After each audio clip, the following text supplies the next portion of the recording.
The Grand Canyon Egyptian Artifacts. In April 1909, the Arizona Gazette published a front-page story about explorer G.E. Kincaid discovering a massive underground citadel in the Grand Canyon containing Egyptian artifacts, hieroglyphics, and mummies. The Smithsonian Institution was reportedly funding the expedition. Then the story disappeared. The Smithsonian denied any knowledge. For over a century, this was dismissed as a hoax until 2008, when former Smithsonian warehouse supervisor John Turley gave a deathbed confession. He described seeing crates marked with 1909 expedition codes in a restricted basement. Colleagues told him the artifacts were too problematic, and that official policy was to deny everything. The Arizona Gazette article was extraordinarily detailed, describing Kincaid discovering a cave high in the Grand Canyon walls, containing an enormous underground complex with hundreds of rooms, copper tools, tablets with hieroglyphics, statues resembling Egyptian art, and mummified remains. The article claimed Smithsonian archaeologist Professor S.A. Jordan was leading the excavation. When researchers tried to verify the story, they hit walls. The Smithsonian claimed no records existed of Kincaid or Jordan. No expedition was documented. The area described is now restricted by the National Park Service. Then John Turley, who worked in Smithsonian storage from 1962 to 1985, came forward dying of cancer. He described working in restricted basement levels requiring special clearance. He encountered sealed crates marked with codes including GC and dates from 1909-1910. When he asked what they contained, a senior colleague said they were from the Grand Canyon problem and to forget you saw them. Years later, the colleague admitted the crates contained artifacts from the Kincaid expedition. The discovery had been real, but artifacts raised too many questions about ancient civilizations in North America. The decision was made to suppress findings and deny the expedition happened. After Turley's confession, researchers requested Smithsonian Archive access to verify the crates. Their requests were denied. The area of the Grand Canyon described in 1909 is now restricted, with permit applications denied. Whether Turley's confession was truthful remains uncertain, but his testimony suggests something was found that didn't fit accepted narratives. The Baghdad Battery Suppression. In 1936, German archaeologist Wilhelm König discovered clay jars near Baghdad containing copper cylinders and iron rods. König proposed they were ancient batteries, capable of generating current 2,000 years before Volta invented the battery. Testing in the 1970s confirmed the jars could produce voltage when filled with acidic liquid, but the artifacts remain officially classified as unknown purpose. In 2003, during a rock museum looting, 12 of 14 known Baghdad batteries disappeared. In 2011, former museum curator Dr. Faraj Youssef published an article claiming the artifacts were deliberately misclassified and the best examples were removed to prevent alternative historical narratives. The jars dated to 250 BC, 224 AD. Each consisted of a clay jar containing a copper cylinder with an iron rod inside, separated by asphalt. In 1978, engineer Willard Gray tested replicas and generated 1.52 volts of electricity, proving Koenig's theory was plausible. This raised profound questions. What were ancient Mesopotamians doing with electrical current 2,000 years before electricity's discovery? But mainstream archaeology resisted the battery theory. Official classifications continued, listing them as purpose unknown. During the 2003 Baghdad Museum looting, 12 of 14 Baghdad batteries were stolen and never recovered. In 2011, Dr. Youssef, who had fled to Germany, published an article claiming that in 1978, shortly after the General Electric tests, he witnessed senior officials removing 8 best-preserved examples to secure storage. He was told they were being protected because their condition made them too valuable. Youssef later learned these 8 artifacts had been transferred to a government facility. When he inquired, he was told the decision involved concerns about Western archaeologists promoting alternative theories about ancient technology. Iraqi authorities were uncomfortable with the battery theory because it suggested advanced ancient technology contradicting established narratives. Youssef suggested some batteries reported stolen in 2003 may have already been missing, transferred years earlier. The Iraqi government has never confirmed or denied his claims.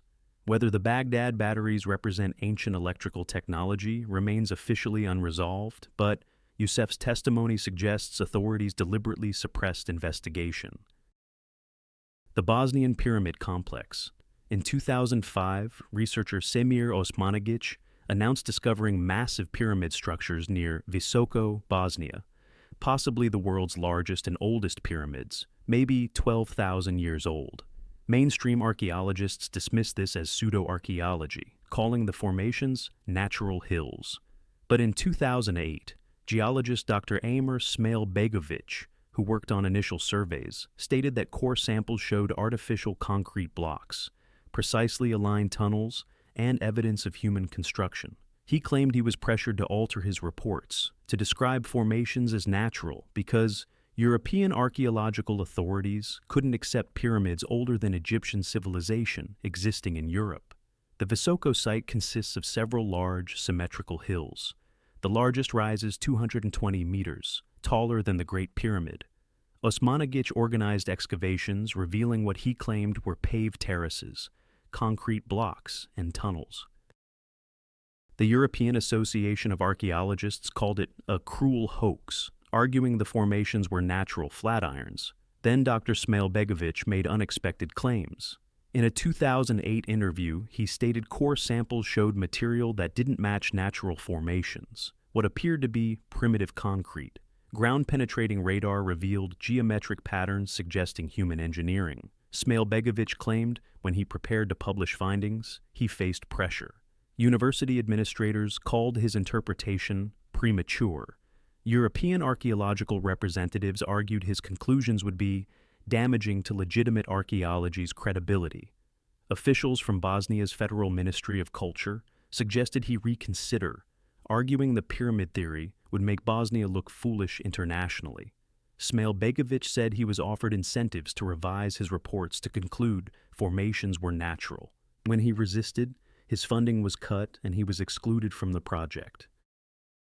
He maintained his original findings. The samples contained artificial materials. Geometric patterns were too regular to be natural.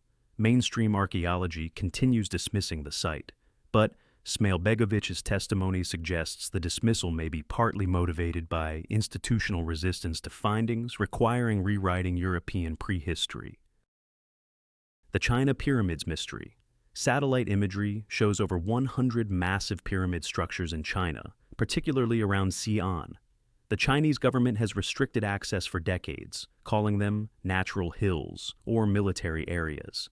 But in 2003, former Chinese archaeologist Qin Jianli, who had defected to the West, published an account claiming he worked on classified excavations of these pyramids in the 1980s. Chen stated the pyramids dated to a period before written Chinese history and contained artifacts and remains that didn't fit any known Chinese culture. He claimed authorities sealed the sites and classified them as state secrets because discoveries challenged official narratives about Chinese civilization's origins. The Chinese pyramids have been known since the 1940s when U.S. pilots photographed enormous pyramid structures. China denied they existed. As satellite imagery became available, researchers could clearly see dozens of large pyramid structures, obviously artificial, yet China maintained its denial. Then Chen Jianli, who fled China in 1997, published his account in 2003. He described being assigned to classified excavations in the 1980s. His team discovered the pyramids were definitely artificial, not natural hills.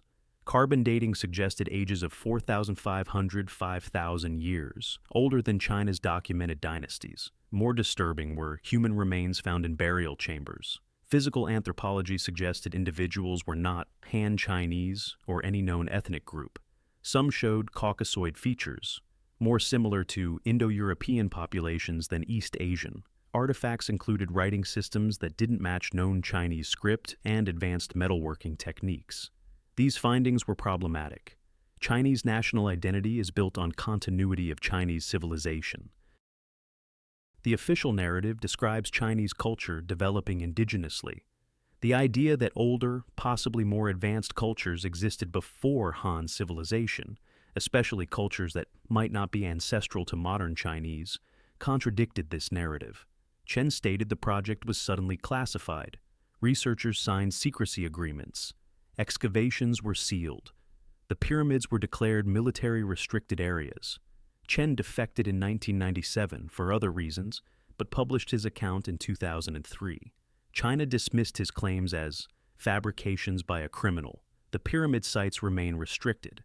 Chen's testimony provides potential explanation. The pyramids contain evidence contradicting official narratives, so authorities chose suppression. The Gulf of Cambay discovery. In 2001, India's National Institute of Ocean Technology announced finding underwater structures in the Gulf of Cambay using sonar. The structures appeared to be ruins of an ancient city covering 9 square kilometers. Artifacts recovered included wood dated to 7500 BC.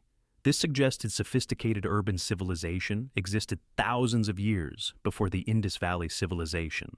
Then, the project went silent. In 2007, marine archaeologist Dr. P.N. Dwivedi retired and gave interviews, claiming the Indian government shut down the project because dating results were too controversial and would rewrite Indian prehistory in ways that created problems with established archaeological timelines. The National Institute was conducting pollution studies when sonar detected regular geometric patterns on the seabed, suggesting artificial structures. Images showed what appeared to be remains of walls, streets, and buildings covering 9 square kilometers. Artifacts recovered included wood fragments and pottery.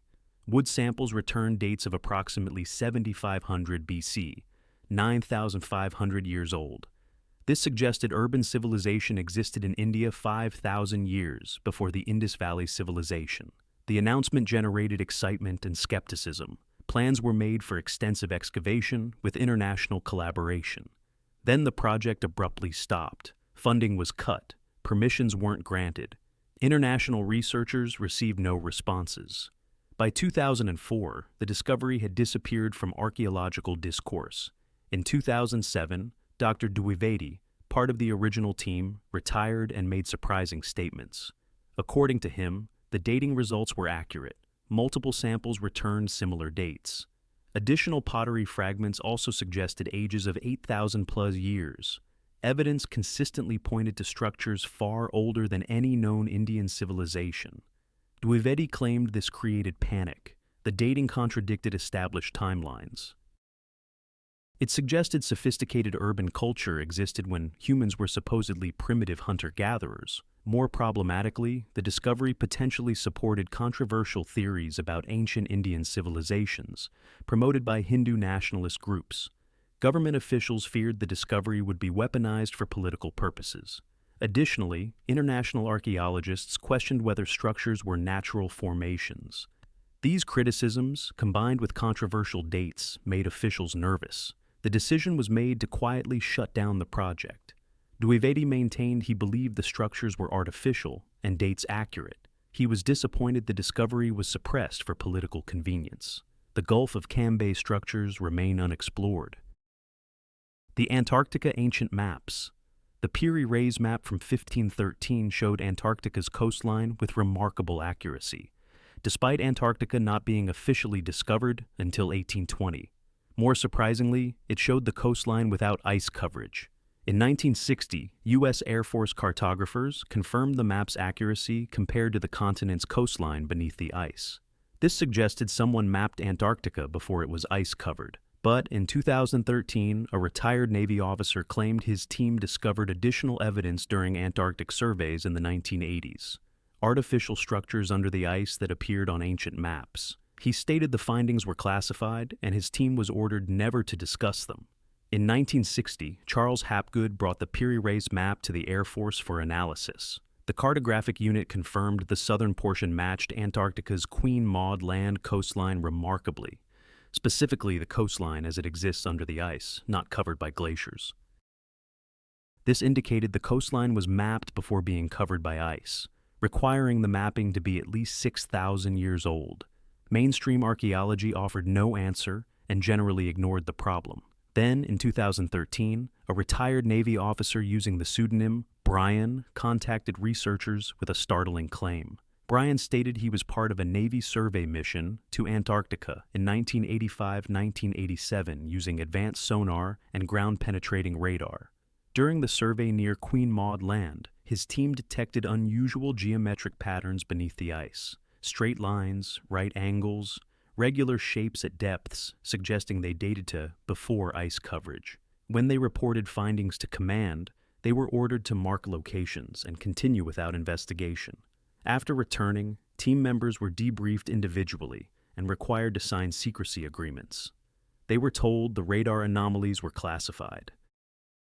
Brian claimed he later learned their findings had been compared to ancient maps, including the Piri Reis map. The geometric patterns were located in the same coastal areas shown on these maps. Military analysts believed the patterns might be artificial structures from when Antarctica wasn't ice-covered, but the implications were too problematic, suggesting advanced civilizations existed far earlier than accepted history allowed, with technology sophisticated enough to map entire continents. The decision was made to classify findings and prevent further investigation. Brian provided no documentation. All mission records remain classified. The Navy has never confirmed or denied his account, but his testimony suggests evidence supporting ancient mapping of Antarctica has been found and deliberately suppressed. The Romanian gold artifacts. In 2008, Romanian archaeologists discovered a burial site containing gold artifacts dated to approximately 5000 BC, older than Sumerian civilization. The metalworking was remarkably sophisticated. The artifacts were sent to the National History Museum. Then they disappeared from public view. In 2015, museum conservator Elena Nicolai published an article claiming the artifacts were hidden in restricted storage because metallurgical analysis showed they were created using techniques that shouldn't have existed in Neolithic Europe. She stated museum directors feared publishing findings would attract treasure hunters and pseudo-archaeologists, but the real reason was that artifacts contradicted accepted timelines of technological development. The discovery happened during excavation near Carcia. The burial dated to approximately 5500 BC during late Neolithic. The gold artifacts were among the oldest worked gold ever found, demonstrating sophisticated metalworking in prehistoric Europe. Artifacts were sent to the National History Museum for study. Officials announced the discovery, stating artifacts would undergo analysis before display. Then silence. Years passed with no announcement, no publication, no display. In 2015, Elena Nicolai, who worked as a conservator from 2008 to 2014, published an article after leaving the museum. According to her, metallurgical analysis revealed something unexpected. The artifacts showed evidence of alloying, deliberately mixing gold with other metals. Some pieces showed evidence of annealing, repeatedly heating and cooling metal. The techniques were sophisticated, requiring substantial metallurgy knowledge. This was problematic. Current understanding placed such sophisticated metalworking much later. The Romanian artifacts suggested metalworkers 7,000 years ago already possessed advanced knowledge. This level of sophistication shouldn't have existed so early. Nicolai prepared detailed reports for publication. Museum directors told her publication would be delayed indefinitely. Later, a senior curator told her candidly, the museum worried artifacts would become ammunition for alternative historians, claiming ancient civilizations were more advanced than accepted. Publishing findings about 7,000-year-old advanced metalworking would attract unwanted attention. The decision was made to keep artifacts in restricted storage and avoid publishing analysis. Nicolai believed important discoveries should be published openly, not hidden because they created problems for accepted theories. The artifacts remain in storage, unavailable to outside researchers. Whether Nicolai's interpretation was correct remains unclear, but her testimony suggests discoveries contradicting established chronologies may be deliberately kept from scrutiny. The Mexico City Templo Mayor cover-up. In 1978, electrical workers in Mexico City discovered the Templo Mayor, the main Aztec temple, buried beneath downtown. Excavations uncovered the temple and thousands of artifacts. But in 1982, excavations in one section were suddenly halted and the area sealed. Officially, this was for structural stability. But in 2009, archaeologist Dr. Rosa Guerrero, who worked on excavations, published a memoir claiming the sealed section contained a chamber with artifacts and inscriptions, suggesting contact between the Aztecs and other cultures from across the ocean before Spanish arrival. She stated Mexican authorities ordered the chamber sealed because findings would support controversial theories about pre-Columbian transoceanic contact. The Templo Mayor discovery was one of Mexico's greatest archaeological finds. Over several years, archaeologists uncovered temple foundations, altars, and thousands of artifacts. Most of the complex was excavated and is now an open-air museum, but one section excavated in 1982 was abruptly sealed. Official explanations cited structural instability. Dr. Rosa Guerrero worked on excavations from 1979 to 1984. In her 2009 memoir, she described events surrounding the sealed chamber. According to Guerrero, excavations in 1982 uncovered a chamber beneath the main altar that was a sealed vault. When opened, it contained artifacts unlike typical Aztec materials. There were carved stones with inscriptions that didn't match known Aztec writing, possibly Egyptian or Phoenician, though Guerrero acknowledged she wasn't an expert. More controversially, there were artifacts made from materials not native to Mesoamerica, including what appeared to be Mediterranean ceramics and metal objects with compositions suggesting non-American origins. The chamber appeared to be Aztec in construction, sealed as part of the original temple.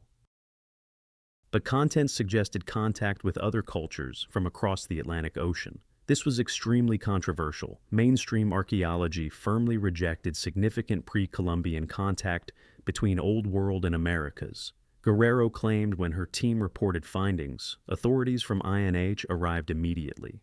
The team was ordered to stop. Within days, the chamber was filled with concrete and sealed. Team members were told sealing was for structural reasons. But Guerrero stated senior officials told them privately that artifacts were problematic and would be used by people promoting discredited theories about ancient astronauts and lost civilizations.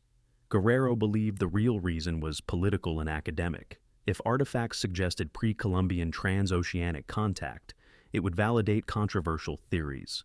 Rather than risk controversy, authorities sealed the chamber and classified contents. The inscriptions were never published. The chamber was destroyed by filling with concrete. INA has never officially responded. The sealed section remains covered and inaccessible. But Guerrero's testimony suggests institutional archaeology sometimes chooses to bury evidence rather than face controversies. The Australian Aboriginal Ancient Sites. In 2006, geologist Dr. Stephen Strong was called to examine rock formations in New South Wales. Aboriginal elders believed the formations were ancient stone arrangements created by their ancestors. Strong's geological analysis confirmed stone showed evidence of human tooling and deliberate placement. Dating suggested the site could be 10,000 plus years old. Strong wanted to publish, but he claims he was threatened with legal action by the New South Wales government for disturbing Aboriginal heritage sites without permission. In 2014, after leaving academia, Strong published findings online and stated that Australian authorities routinely suppress archaeological evidence that Aboriginal culture is far older and more sophisticated than officially acknowledged, because it would strengthen Aboriginal land rights claims. Dr. Strong was contacted by Aboriginal elders wanting geological assessment of stone arrangements. Government archaeologists had dismissed them as natural formations. Strong's analysis found stones were not native to the surface location. They'd been transported. Many showed evidence of human modification, pecking marks, smoothing, and shaping consistent with stone tool working. Using weathering analysis and dating of lichen growth, Strong estimated some arrangements were at least 10,000 years old. This suggested Aboriginal Australians were creating complex stone arrangements during or before the last ice age's end. This was significant because mainstream archaeology characterized Aboriginal Australians as hunter-gatherers who didn't create permanent structures. Stone arrangements 10,000 plus years old suggested more complex cultures than acknowledged. Strong prepared to publish in geological journals. Then he received a letter from the Office of Environment and Heritage threatening legal action.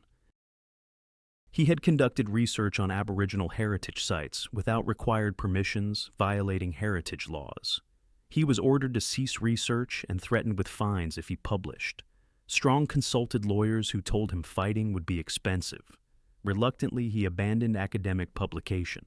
In 2014, Strong left academic geology and published his findings online, stating he no longer cared about government threats. Strong made broader claims. He stated he'd encountered multiple similar situations, researchers finding evidence of sophisticated Aboriginal sites only to be shut down by authorities using heritage protection laws. Strong believed suppression was partly politically motivated. If Aboriginal culture was proven older and more sophisticated, it would strengthen Aboriginal land and resource claims. Evidence of ancient permanent Aboriginal sites would undermine historical justifications used for dispossession. Strong's claims are controversial. Heritage laws exist for legitimate reasons, but his testimony, combined with Aboriginal community reports that their historical accounts are routinely dismissed, suggests research that might challenge established narratives about Aboriginal prehistory faces systematic barriers. The Dead Sea Scroll Fragments Cover-Up.